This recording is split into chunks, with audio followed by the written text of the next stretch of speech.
আমাদের জন্য ব্যর্থতা। তো যেহেতু সুযোগ আসছে কেউ ক্ষমতায় যেতে পারেনি, এমপি কিংবা সিটি কর্পোরেশনের ধন্যবাদ সকলকে। আসসালামু আলাইকুম।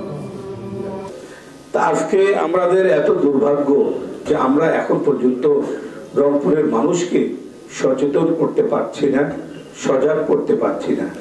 তো এখানে আমরা যদি চিন্তা করি যে এই সব সমস্যা রংপুরের রাজনৈতিক, সামাজিক, বিভিন্নমুখী সমস্যা যেগুলো আছে সেগুলোকে যদি আমরা সামনে রেখে এগুলো যদি জনগণের সামনে তুলে ধরি, আপনারা যারা প্রিয় আমার ভাই এখানে আছেন, আমি জানি যে আমার সাথে আপনাদের দীর্ঘদিনের চলাফেরা, ওঠা বসা, এখানে অনেক সাংবাদিক নাই যারা প্রয়াত হয়ে গেছেন, তাদের সাথেও কিন্তু আমার উঠা বসা ছিল।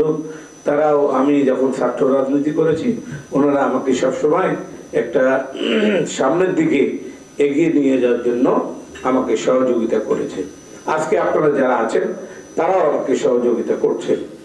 কিন্তু রংপুরের যে এই চালচিত্র, রংপুরকে যে আমরা ধ্বংস করে দিয়েছি যারা রাজনৈতিক নেতারা, আমরা কিন্তু তাদের বিষয়ে আমরা এখনো সমাজের কাছে এই সমস্যাগুলো তুলে ধরছি না।